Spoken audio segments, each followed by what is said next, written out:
मैं डॉक्टर सिराज शेख। आज के इस वीडियो में हम देखेंगे एक बहुत ही संवेदनशील और महत्वपूर्ण लघु कथा जिसका नाम है पानी की जाति। यह लघु कथा लिखने वाले लेखक हैं विष्णु प्रभाकर जी। विष्णु प्रभाकर जी प्रसिद्ध कहानीकार हैं, हिंदी के साहित्यकार हैं।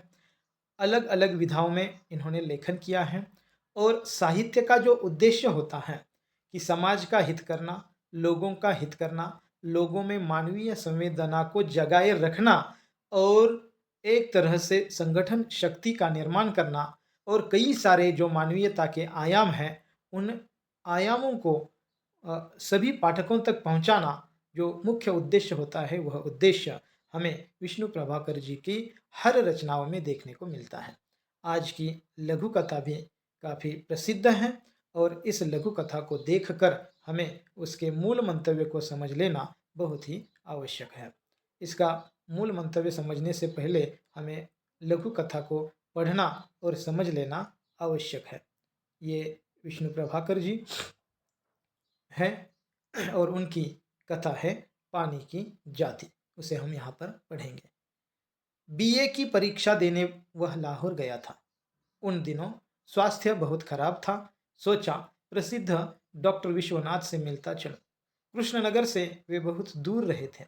सितंबर का महीना था और मलेरिया उन दिनों यौवन पर था। वह भी उसके मोहचक्र में फंस गया।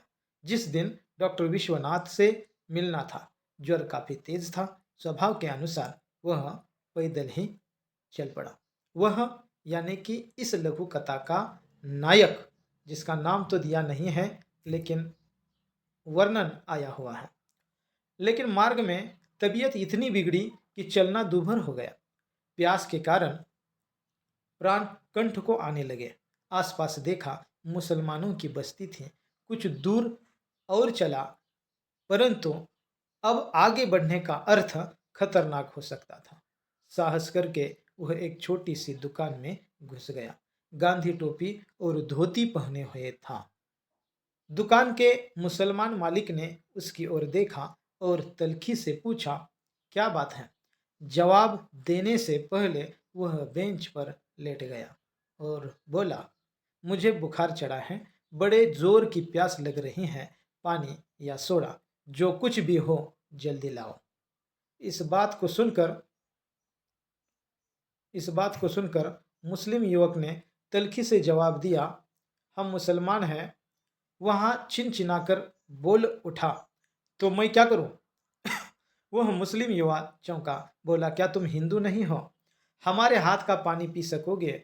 उसने उत्तर दिया, हिंदू के भाई, मेरी जान निकल रही है और तुम जात की बात कर रहे हो, जो कुछ हो लाओ। युवक ने फिर एक बार उसकी ओर देखा और अंदर जाकर सोडे की एक बोतल ले आया।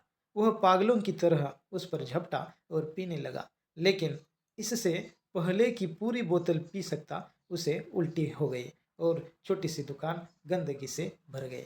लेकिन उस युवक का बर्ताव अब एकदम बदल गया था। उसने उसका मुंह पोंछा, यानी कि मुसलमान युवक ने सहारा दिया और बोला, कोई डर नहीं, अब तबीयत कुछ हल्की हो जाएगी। 2-4 मिनट इसी तरह लेटे रहो, मैं सिकंजी बना लाता हूँ।